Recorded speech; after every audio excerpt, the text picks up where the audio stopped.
말씀은 에스더 2장 12절에서 23절까지 말씀입니다. 우리 함께 읽도록 하겠습니다. 처녀마다 차례대로 아하수에로 왕에게 나아가기 전에 여자에 대하여 정한 규례대로 12달 동안을 행하되 6달은 몰약 기름을 쓰고 6달은 향품과 여자에게 쓰는 다른 물품을 써서 몸을 정결하게 하는 기한을 마치며 처녀가 왕에게 나아갈 때에는 그가 구하는 것을 다 주어 후궁에서 왕궁으로 가지고 가게 하고 저녁이면 갔다가 아침에는 둘째 후궁으로 돌아와서 비민을 주관하는 넷이 사하스가스의 수하에 속하고 왕이 그를 기뻐하여 그의 이름을 부르지 아니하면 다시 왕에게 나아가지 못하더라. 모르드게의 삼촌 아비하일의 딸 곧 모르드게가 자기 딸같이 양육하는 에스더가 차례대로 왕에게 나아갈 때에 궁녀를 주관하는 넷이 헤게가 정한 것 외에는 다른 것을 구하지 아니하였으나 모든 보는 자에게 사랑을 받더라. 아하수에로 왕의 제7년 10월 곧 데베돌에 에스더가 왕궁에 인도되어 들어가서 왕 앞에 나아가니 왕이 모든 여자보다 에스더를 더 사랑하므로 그가 모든 처녀보다 왕 앞에 더 은총을 얻은지라. 왕이 그 머리에 관을 씌우고 와스디를 대신하여 왕으로 삼은 후에 왕이 크게 잔치를 베푸니 이는 에스더를 위한 잔치라. 모든 지방관과 신하들을 위하여 잔치를 베풀고 또 각 지방의 세금을 면제하고 왕의 이름으로 큰 상을 주니라. 처녀들을 다시 모을 때에는 모르드게가 대궐 문에 앉았더라. 에스더는 모르드게가 명령한 대로 그 종족과 민족을 말하지 아니하니 그가 모르드게의 명령을 양육받을 때와 같이 따름이더라. 모르드게가 대궐 문에 앉았을 때에 문을 지키던 왕의 넷이 빅단과 데레스 두 사람이 원한을 품고 아하수르의 왕을 암살하려는 음모를 꾸민 것을 모르드게가 알고 왕후 에스더에게 알리니 에스더가 모르드게의 이름으로 왕에게 아뢰는지라. 조사하여 실증을 얻었으므로 두 사람을 나무에 달고 그 일을 왕 앞에서 궁중일기에 기록하니라. 아멘. 오늘 아침 묵상 함께 하신 우리 모든 성도님들에게 하나님의 평강이 있기를 간절히 소망합니다. 오늘 본문 12절에서 15절 이 짧은 구절 사이에 나아가다는 단어가 5번이나 반복이 됩니다. 즉, 이 단어를 강조하고 있다는 것이죠.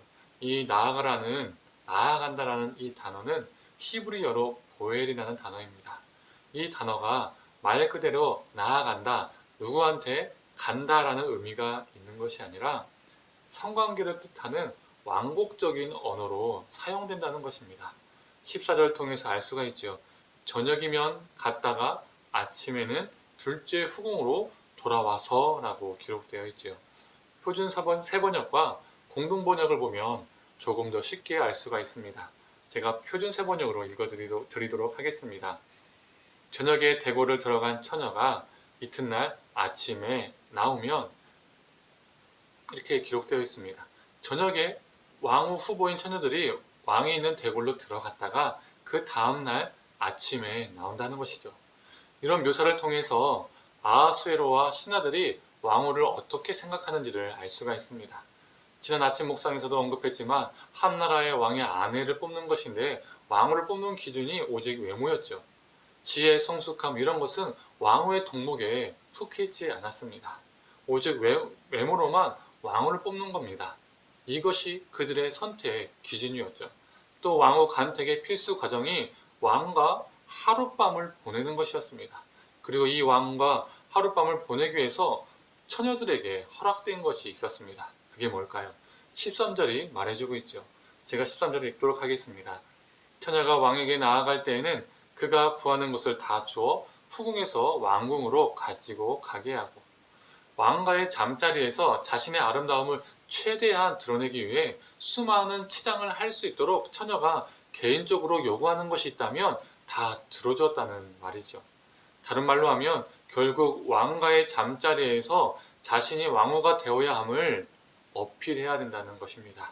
결국 외모 어필, 성적 어필인 것이죠. 이런 상황들을 보면 그들의 관심사가 무엇인지 분명하게 드러납니다. 오직 본능입니다.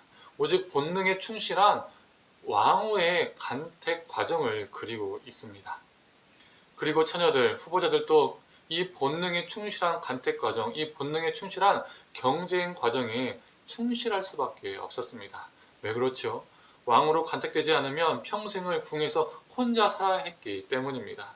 그래서 최대한 꾸며서 외모적으로, 성적으로 어필하는 것, 이것이 그들이 그 궁궐 안에서 살아남는 방법이었죠. 생존 법칙이었습니다. 그런데 이 생존 법칙을 거스르는 한 사람이 있었습니다. 누굴까요? 바로 에스더입니다. 15절 후반에 이렇게 기록되어 있습니다. 국내를 주관하는 내시 해계가 정한 것 외에는 다른 것을 구하지 아니하였으나 모든 후보자들에게 공통적으로 주어지는 기본 물품 외에는 아무것도 개인적으로 요청하지 않았고 치장하지 않았고 꾸미지 않았다는 겁니다. 즉, 별 치장 없이 왕을 만나러 갔다는 것이죠. 그런데 무슨 일이 벌어지지요? 에스더가 왕으로 간택이 됩니다.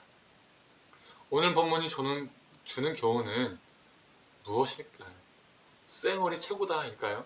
아니면 에스더의 외모가 너무 출중해서 쌩얼이어도 제일 이뻤다라는 교훈을 오늘 우리 본문이 주는 것일까요? 왕후 후보자들 모두 뽑는 기준은 오직 외모였습니다. 인도에서 에티오피아까지 이르는 그 넓은 제국 땅에서 외모가 출중한 여성들만이 차출되어서 후보자가 된 것이죠. 그렇다면 다른 여성들도 충분히 외모적으로 출중하다는 것을 우리는 알 수가 있습니다. 그런데 그 수많은 여성 중에서 에스더는 다른 여성들보다 왕의 사랑을 받았습니다. 그런데 왕의 사랑만 받은 것이 아니라 15절은 이렇게 말합니다. 궁녀를 주관하는 내게 해시가 정한 것 외에는 다른 것을 구하지 아니하였으나 모든 보는 자에게 사랑을 받더라. 그녀는 모든 사람들에게 사랑을 받았다는 것입니다. 왕한 사람도 아니고 모든 사람들에게 사랑을 받는 것, 어떻게 이것이 가능했을까요? 그 모든 그 배우에는 하나님이 계셨기 때문입니다.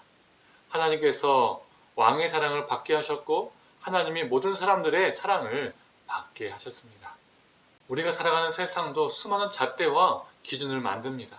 때로는 납득하기 힘들고 불공평해 보이고 불합리해 보이고 불의한 기준들이 참 많이 있지요. 그런데 우리는 그것이 불의하고 불합리함에도 불구하고 그 기준에 순응할 때도 있고 우리 자신을 어필하여 그 기준에 들기 위해서 발버둥 칠 때가 있습니다. 그렇게 하면 성공의 지름길이 될 수도 있고 높고 유리한 자리에 앉을 수도 있기 때문이죠. 생존해서 살아남는 방법이라 여겨서 그렇습니다. 그렇게 많은 사람들이 그러한 삶을 살고 추구한다는 것입니다. 세상에서 이렇게 사는 것이 정답이라고 말합니다. 그래서 정말 우리의 삶을 정말로 빡빡하게 살고 있는지도 모릅니다. 그러나 오늘 본문은 꼭 그게 정답이 아니라고 말하고 있습니다. 그리고 무엇이 정답이냐고 말하고 있을까요? 오직 하나님만이 정답이다라고 말해줍니다. 꼭 에스더처럼 왕후 같은 자리에 안 오를지라도 우리 삶의 배후에 계신 하나님, 우리 하나님이 내 삶을 이끌고 계신다는 그 믿음, 또한 내가 알지 못하는 일을 통하여서 하나님께서 우리를 통해서 구원 역사를 베풀고 계신다는 그 믿음, 이것이 우리가 어느 것보다 가져야 할 기준, 스펙이 아닐까요? 오늘도 우리 삶의 배후에서 역사하시는 하나님을 기대하며 살아가는 저와 우리 성도님들 되기를 간절히 축원합니다. 기도하겠습니다. 하나님, 왕가의 잠자리를 들기 위해서 그 외모의 기준을 세웠고 또 그 외모의 기준에 또 성적인 어필을 하기 위해서 모든 후보자들이 그 기준을 채우기 위해서 온갖 노력을 했던 것을 보게 됩니다. 하나님, 우리가 살아가는 이 세상도 참 판박일 때가 참 많이 있습니다. 세상이 정해놓은 그 기준, 때론 그 기준이 정직하고 바른 기준이 아니라 불합리하고 불의하고 우리의 인간적인 상식선에서 벗어나는 많은 기준들이 있지만 하나님, 우리가 살아남기 위해서, 생존하기 위해서 그 기준들을 묵인하고 침묵하고 또 그 기준에 들기 위해서 우리 삶을 치장하고 발버둥 칠 때가 참 많이 있음을 고백합니다. 또한 그런 세상 속에서 살아남기 위해서 참 우리 인생을 빡빡하게 살 때가 있음을 고백합니다. 하나님, 이 세상의 주류 가치관을 하나님 불쌍히 여겨주시고 또 그렇게 바라보고 살아가는 따라가는 우리 모습을 긍휼히 여겨주시옵소서. 하나님, 또 그런 인생만이 또 정답이 아니라는 것을 우리가 깨닫게 하여 주시옵소서. 아무런 치장 없이 그 왕에게 나아갔지만 왕뿐만 아니라 모든 사람에게 사랑받았던 그 에스더의 모습을 보면서 하나님, 우리 인간적인 스펙을 더 갖기 위해서 노력하는 것이 아니라 우리 배우 속에서 역사하시는 그 하나님을 우리가 경험하기 위해서, 그 하나님을 우리가 놓치지 않기 위해서, 우리 삶 속에 갖기 위해서 우리가 매 순간 매 순간마다 하나님을 붙잡게 하여 주시옵소서. 그래서 우리 배우 속에서 우리 삶 속에 역사하시는 우리 하나님을 경험하며 살아가는 그 정답이신 하나님만을 의지하며 살아가는 우리가 되게 하여 주옵소서. 감사드리며 사랑이 많으신 예수님의 이름으로 기도드립니다. 아멘.